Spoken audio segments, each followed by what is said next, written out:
Bonjour à tous, j'espère que vous allez bien, vous, vos familles respectives, vos foyers, votre assemblée, peut-être que vous avez aussi des nouvelles, et nous continuons de prier pour toutes les assemblées, même si nous sommes dispersés, nous croyons que le peuple de Dieu reste uni par le même esprit. Nous prions parce que nous entendons parler, bien sûr, de frères, de sœurs, de pasteurs, d'épouses de pasteurs qui sont atteints par ce virus, de frères, de sœurs, même de pasteurs qui sont malheureusement décédés à cause de ce virus, et nous nous joignons bien sûr à eux dans la prière, aux familles qui sont endeuillées dans ces temps vraiment très compliqués. Que le Seigneur nous donne la force de veiller et de prier. C'est justement le thème de cette méditation d'aujourd'hui. Restez ici, a dit Jésus, et veillez avec moi. Nous pouvons le lire, si vous voulez bien, avec moi dans l'évangile de Matthieu, au chapitre 26 et à partir du verset 36. Matthieu, chapitre 26 et à partir du verset 36. Voici ce que nous lisons.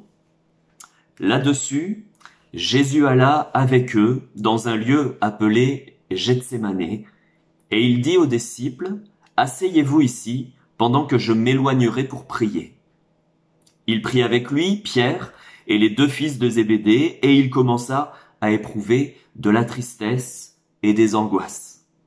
Il leur dit alors, « Mon âme est triste jusqu'à la mort, restez ici et veillez avec moi. » Puis, ayant fait quelques pas en avant, il se jeta sur sa face et pria ainsi, « Mon Père, s'il est possible que cette coupe s'éloigne de moi.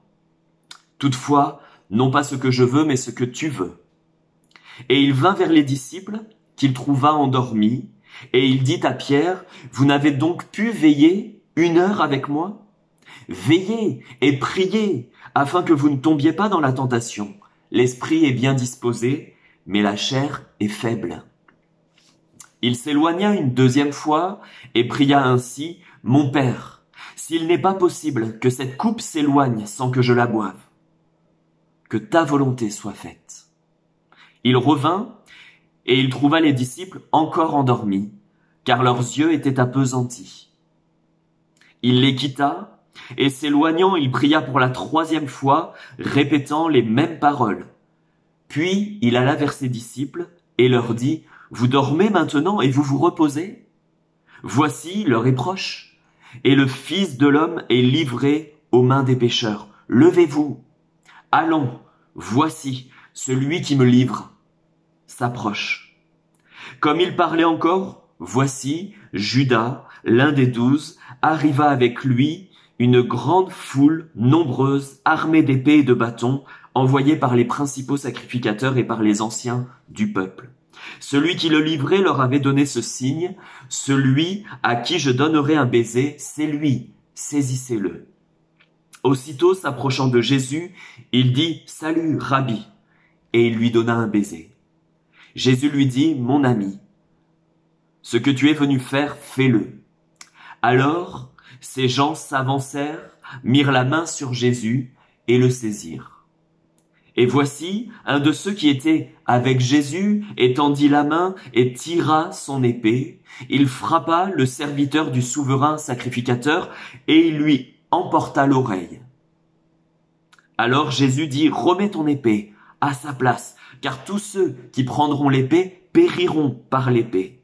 Penses-tu que je ne puisse pas invoquer mon Père qui me donnerait à l'instant plus de 12 légions d'anges? Comment donc s'accompliraient les Écritures d'après lesquelles il doit en être ainsi? » À ce moment, Jésus dit à la foule, « Vous êtes venus comme après un brigand avec des épées et des bâtons pour vous emparer de moi? J'étais tous les jours assis parmi vous, enseignant dans le temple, et vous ne m'avez pas saisi. Mais tout cela est arrivé afin que les écrits des prophètes soient accomplis. Alors, tous les disciples l'abandonnèrent et prirent la fuite. » Amen. Terrible scène. Oui, nous disons Amen parce que c'est la parole de Dieu, mais terrible scène. Terrible scène. Le Seigneur appelle son peuple à veiller avec lui, à prier avec lui. Jésus n'est plus sur la terre, c'est vrai. Il règne dans sa gloire, mais il ne cesse d'intercéder pour nous. Il ne cesse de prier, d'intercéder pour ce monde pécheur, afin qu'ils parviennent à la connaissance de la vérité. Que cette vérité les affranchisse, que cette vérité les amène à une véritable repentance, à une véritable conversion à Christ. Lorsque les disciples étaient dans le jardin de Gethsémanée avec Jésus, ils ne savaient pas très bien ce qui allait se passer. À plusieurs reprises dans les évangiles, nous lisons que Jésus leur a annoncé sa mort, ses souffrances, mais aussi sa résurrection. Mais il est précisé dans les évangiles que les disciples ne comprenaient pas ce qu'il leur disait. Par conséquent, dans le jardin de Gethsémanée, Jésus leur demande de veiller et de prier avec lui. Lui, le Seigneur, savait très bien ce qui allait se passer. Il savait très bien son arrestation. Il savait les souffrances qu'il allait endurer dans quelques minutes. Il savait la mort sur la croix qu'il allait subir dans quelques heures. Il savait tout cela. Mais les disciples qui ne savaient pas, qui n'avaient pas vraiment conscience de la situation, qui n'avaient pas conscience de l'arrestation imminente de Jésus, qui n'avaient pas bien compris les paroles du Seigneur, ils n'ont pas veillé. Ils se sont endormis. Et Jésus, 3 fois, leur demande de veiller, leur demande de prier avec lui. Et 3 fois, ils se retrouvent seuls à prier, parce que les disciples s'endorment. Voici ce que nous avons lu. Jésus leur dit, « Vous n'avez pas pu veiller 1 heure avec moi ? Veillez et priez afin que vous ne tombiez pas dans la tentation. L'esprit est bien disposé, mais la chair est faible. » C'était pourtant un temps où les disciples auraient eu besoin de veiller et de prier avec Jésus. Quelques minutes après, Jésus savait que son arrestation et sa crucifixion jetteraient un trouble dans leur cœur. Et ils seraient tous dispersés, loin de lui, le berger. C'est d'ailleurs le dernier verset que nous avons lu. Tous l'abandonnèrent et ils se dispersèrent. Ils avaient absolument besoin de veiller. Ils avaient absolument besoin de prier. Voilà pourquoi Jésus les invite à veiller, à prier avec lui. C'était un temps particulier où ils avaient absolument besoin de veiller et de prier. Mais Jésus les trouva non pas 1 fois, mais 3 fois endormis. « Restez ici, a dit Jésus, et veillez avec moi. » Le discours du Seigneur est toujours le même pour nous aujourd'hui. « Restez ici et veillez avec moi, a dit Jésus. » Même dans ce temps de confinement, le Seigneur nous appelle à la prière. Je dirais même encore plus pendant ce temps de confinement. Le Seigneur nous appelle à la prière. Il y a tellement de passages dans la parole de Dieu qui nous encouragent, qui nous exhortent, qui nous pressent à prier avec le Seigneur. Le Seigneur, notre souverain sacrificateur, nous l'avons dit tout à l'heure, lui, il prie. Il intercède pour nous, mais aussi pour le monde, afin que le plus grand nombre soit sauvé. Il ne fait pas que prier d'ailleurs, mais il agit aussi, puisqu'il nous révèle dans sa parole que son esprit, le Saint-Esprit, est sur la terre pour convaincre les hommes, les femmes de péché, de justice, de jugement. C'est la Bible qui nous le dit. Le Saint-Esprit de Dieu est aussi en nous et il intercède par des soupirs inexprimables. Jésus ne fait pas que prier dans son ciel, mais son esprit, le Saint-Esprit, l'Esprit de Dieu, l'Esprit de Christ, oui, il est là aussi sur la terre et il agit et il intercède. Nous devons plus que jamais, prier Dieu. dans ces temps troublés, et même si nous ne savons pas vraiment ce qui va arriver par la suite, entendons l'appel du Seigneur à prier avec lui. Et surtout, répondons à son appel. Restez ici et veillez avec moi, a dit Jésus. Comme dans le jardin de Gethsémane, où les disciples n'avaient absolument pas conscience des événements imminents. Pourtant, Jésus leur a parlé, Jésus leur a dit qu'il allait mourir, qu'il allait souffrir, qu'il ressusciterait, mais ils ne comprenaient pas ces paroles. De la même manière, le peuple de Dieu, c'est vrai, parfois il a beaucoup de prophéties écrites dans la parole de Dieu, mais nous ne savons pas toujours la portée de ce que le Seigneur nous dit. Nous non plus, nous ne savons pas ce qui va se passer demain. Nous ne savons pas quelles seront les conséquences pour notre pays, quelles seront les conséquences pour notre génération. Comme dans le jardin de Gethsémane, où les disciples n'avaient pas conscience de ce qui se passait dans le cœur de Jésus, alors que c'était un temps extrêmement difficile pour lui. Jésus a dit « Mon âme est triste jusqu'à la mort ». La Bible dit qu'il était oppressé, qu'il avait des angoisses. Il nous est même dit que sa sueur devint des grumeaux de sang, telle l'angoisse était oppressante. De même pour nous aujourd'hui, nous n'avons pas conscience de tout ce qui est en train de se passer dans les sphères célestes, dans le monde invisible. Nous voyons sur la terre les ravages de ce virus et tous les signes dont nous avons parlé dimanche qui nous alertent sur le retour proche de Jésus. Mais nous ne savons pas tout ce qui est en train de se passer dans le monde spirituel. Mais le Seigneur nous demande de veiller. Le Seigneur nous demande de prier. C'est ce qui est pour nous important. Et s'il nous demande de veiller et de prier avec lui, c'est que c'est d'une importance capitale. Comment vivons-nous ce confinement? Est-ce que nous sommes encore plus assoupis que d'ordinaire? Parce qu'on prend ça un peu comme des vacances? Est-ce que Jésus est en train de dire à quelques-uns, vous n'avez donc pas pu veiller 1 heure avec moi? Vous dormez maintenant et vous vous reposez, alors que voici l'heure est proche? Ou au contraire, est-ce que nous avons bien saisi que tout ce qui est en train de se passer doit pousser le peuple de Dieu à veiller, à prier davantage, plus que jamais? Nous ne saisissons pas tout, c'est vrai. Mais l'Esprit de Dieu nous montre que nous devons utiliser ce temps à bon escient.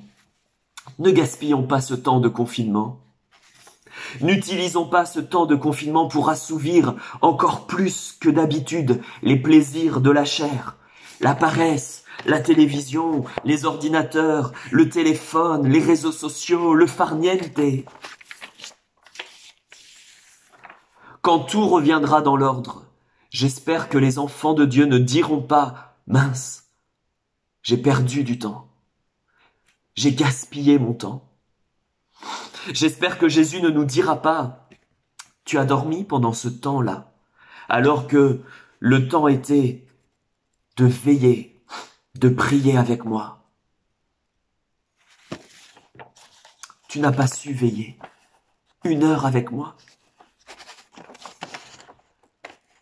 Que l'école à la maison, que le télétravail, que les infos en boucle, que tout ce qui est véhiculé sur Internet, sur les réseaux sociaux, tout et n'importe quoi concernant ce qui est en train de se passer, que tout ça ne vienne pas nous engloutir et nous empêcher de prendre du temps avec Jésus. J'aimerais même vous dire que même pour écouter la parole de Dieu, ne tombons pas dans ce piège d'ingurgiter 10 prédications, d'aller sur Internet, sur des sites, pour trouver des prédications à droite et à gauche, pour écouter des louanges en boucle. Je ne dis pas qu'il faut pas le faire. Je ne dis pas qu'il faut pas nourrir son âme. Je ne dis pas qu'il faut pas écouter des louanges. Mais ne tombons pas dans le piège. d'ingurgiter, d'ingurgiter, d'ingurgiter, et de ne jamais ouvrir sa Bible, et de ne jamais méditer la parole, et de ne jamais nous retrouver seul à seul avec Jésus. Oui, écoutons la parole, écoutons une prédication, écoutons de la louange, louons le Seigneur, mais aussi retrouvons-nous seuls avec lui, en train de veiller et de prier. Ne gaspillons pas notre temps à ingurgiter 10 prédications sans jamais prier Jésus. Que ce temps de confinement, même si nous ne sommes pas au courant de tout, même si nous ne sommes pas au courant de toute la portée spirituelle de ces temps, que Jésus nous trouve veillants et priants. Voici ce que nous lisons dans la Bible, dans la parole de Dieu, dans Luc 21, verset 34. Tous ces temps-là qui nous montrent que Jésus revient bientôt. Nous l'avons partagé déjà. Regardez ce qui est écrit dans Luc 21 à partir du verset 34. C'est Jésus qui parle.